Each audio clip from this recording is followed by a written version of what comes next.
YouTube? It's your boy Straight Rebel coming back at you with another reaction video, man.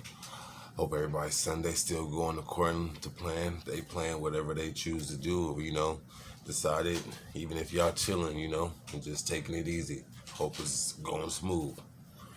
I want to get into this reaction video right now. We got 8 dumb regular guys challenging pro fighters. Again, regular people. But before we get into that, I'd like to thank all the people that's giving me these views. But also, y'all can just do me a favor, just subscribe and like the video.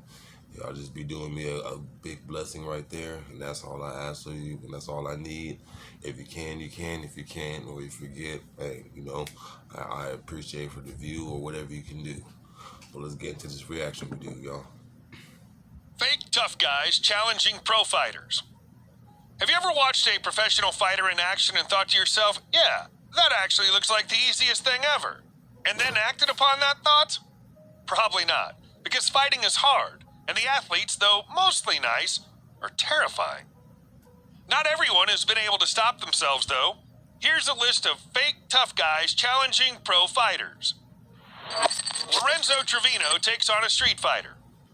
The difference between a great street fighter and a decently trained martial artist is night and day. Street fights are typically a matter of who sucks at fighting less, whereas any level of martial arts competition will see legitimate skills being tested. Enter Lorenzo Trevino, an undefeated martial artist and very skilled boxer representing Indiana. Posted on Trevino's YouTube channel is a video of him taking on a challenger that allegedly is a winning street fighter. Per Lorenzo, this man and girlfriend have been calling him out for some time now. Eventually, enough was enough. Like any coach will instruct an athlete to do, Trevino brought the action into the gym where it's more controlled, much safer, and the chance of breaking any laws is mitigated. If you can't already tell which is the skilled fighter and which isn't, Lorenzo Trevino is the fighter sporting the gray sweatpants. As soon as the action began, Trevino showed the difference between street skill and gym skill. His straight shots were landing at will, and his opponent's guard was almost completely useless. Everything with the street fighter's technique was fundamentally wrong. His chin's up when he throws, his shots lacked any technique, and he'd lose his footing anytime he attempted to land a flurry. Trevino showed off some very sharp hands and matador-like footwork. Lorenzo even gave this street fighter the Conor McGregor emote. He landed heavy to the head and ripped... What was that? Bro, what was that? Please tell me, what was that? ...land a flurry. Please. Trevino showed off some very sharp hands and matador-like footwork. Lorenzo even gave this street fighter the Conor McGregor emote. He landed heavy to the head and ripped the body super well. The street fighter hung in there much longer than many untrained fighters would, so there's some credit to be given there. But he's However, toughness alone doesn't win fights. And the street fighter tasted defeat and was knocked down with an overhand right. You think this street fighting tough guy learned his lesson? Nope. Carlos Condit versus Soldier. The UFC frequently held events for the troops to show support. They'd have certain fight night events for them and would send athletes to different locations to hang out and work out with the people in uniform. Carlos Condit, Michael Bisping, and a few other prominent names in the UFC went to Afghanistan to visit the troops.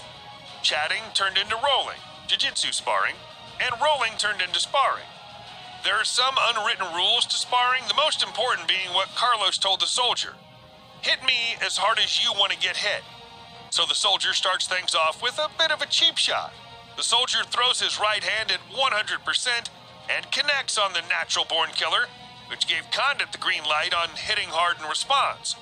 Carlos began piecing this guy up. Body shots, quick hooks to the face, and great movement had this soldier thinking he bit off a bit more than he could chew. It was too late to go back and throw that initial strike lightly, however. Condit lands a head kick that rocks the soldier, and then a right hand that sends him to the floor of the boxing ring. Rule of thumb, when Condit says to hit him only as hard as you want to be hit, just take it lightly, because we promise he can fight better than you. Alistair Overeem versus Reporter. When a reporter challenged Alistair Overeem, no, not that clip. Yeah, this guy. When this reporter was trying to do media with Alistair Overeem, he seemed to have challenged the Reem to a grappling match. The reporter asked for no punches to be thrown, but it's Overeem. He'll do whatever he wants. As the reporter lunged forward at Alistair, it's obvious that he's going 100% and straining himself to make a point for some reason, whereas Reem is toying with him, sprinkling in some light punches here and there. While in the clinch, the reporter goes for a takedown, but Overeem sprawls out. They've landed in a neutral position, but Overeem gets on top and stands back up. The reporter continues to push forward, but Overeem moves his hips and stops any takedowns. It seems that the light body shots freeze the smaller man and finally stop him from moving forward. And it's then that Overeem hit a very clean trip, sending... The fact that he thought he even had a chance, like, what? I don't know what he was trying to prove right there. Tell me what he was trying to prove, people. Please tell me, because I do not know what he was going to be able to do. Come on. The reporter to the mat in a very swift manner. What do you think? Did the reporter go a bit too hard right off the bat? Should Overeem have hit him harder or softer? Let us know in the comments section. While you're at it, hit that subscribe button too. Tap the bell icon and receive notifications whenever we post. Make sure that you're always in the loop with the channel. You can help us grow by sharing the video with your family and friends. Joe Rogan versus Fear Factor contestant. Not the couples therapy they asked for, but the couples therapy they needed. Joe Rogan stepped in when the wife of a toxic couple on Fear Factor attacked another contestant for chirping at her while she was in the middle of a challenge. She came over to the chirper, called him names, and assaulted him, prompting Joe Rogan to be the voice of reason. Rogan firmly stated that she can't just go around and assault people. Rogan then said that it's one thing for her and her husband to hit each other, but they can't assault others by using trash talk as a strategy. This didn't sit well with the husband, who then summoned up the courage of 20 grown men, or one Francis Ngannou, and shouted at Joe. After getting in Joe Rogan's face, the cameras cut to Rogan having the male contestant in a loose tie plum clinch.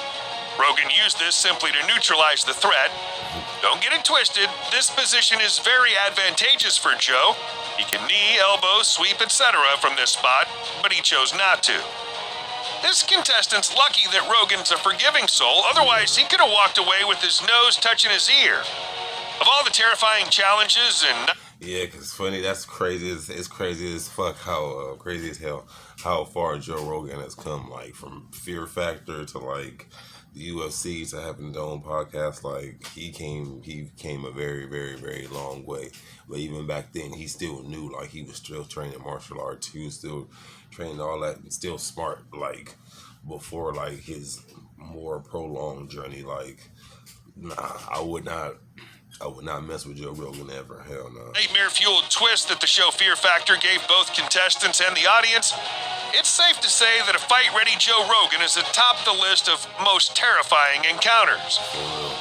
Should Joe Rogan have taught this guy a bit more of a lesson? Let us know what you think in the comments section down below. We'll move on from Joe Rogan to more Joe Rogan? Joe Rogan versus Comedy Store attendee. Outside the Comedy Store in Los Angeles, Joe Rogan had a discussion that unfortunately turned physical with someone attending the venue. Joe Rogan begins talking to the man about immigration laws, and the two go back and forth, all while a man in a green sweater is in between them and probably too stoned for his own good. The debate gets louder and louder, and the words become sharper because of it. Rogan thinks that this guy has no idea what he's talking about, and he lets him know that's how he feels. The person on the right is becoming increasingly more nervous. His nervous laughter and odd take on the world prompted Joe Rogan to call him crazy. He then lectured the man for not being rational and only wanting to be right about these important topics. Whether he's nervous or actually crazy, we can't tell, but he touched Joe Rogan, and Rogan warned him that if he touched him again, Joe'd choke him out. Would you look at that? He touched Rogan again. Joe locks in a guillotine choke and subdues the man. We finally get our answer on whether he's crazy or not after the choke. He said that nearly being put to sleep was exciting for him. So yeah, he's a bit crazy. That about does it for this. The way that fool Joe Rogan, I back on that car so smoothly after putting him in that damn headlock. Hilarious. Like, he was like, yeah, you know, he felt that tap. He was like, that tap out, like, yeah, okay, next time don't play with me, because I will put you to sleep in front of all these people, and nobody's gonna stop me, and nobody gonna care. You gonna just be on camera for another clip to go viral forever and ever and ever. But man, that was a crazy one. I think this one's over. This video, are there any other instances of... Yeah, it is over, but man, I hope y'all like that video, that reaction video to this 8 dumb regular guys challenging pro fighters. Like, this is for people in the real world. Don't try it. Don't. I don't care who you think you is, how big, bad you think you is. Don't try it. Nah. But leave me if you like this video, like, subscribe, comment, do whatever you feel like you can possible for this. And I get back at you on the next one. Peace.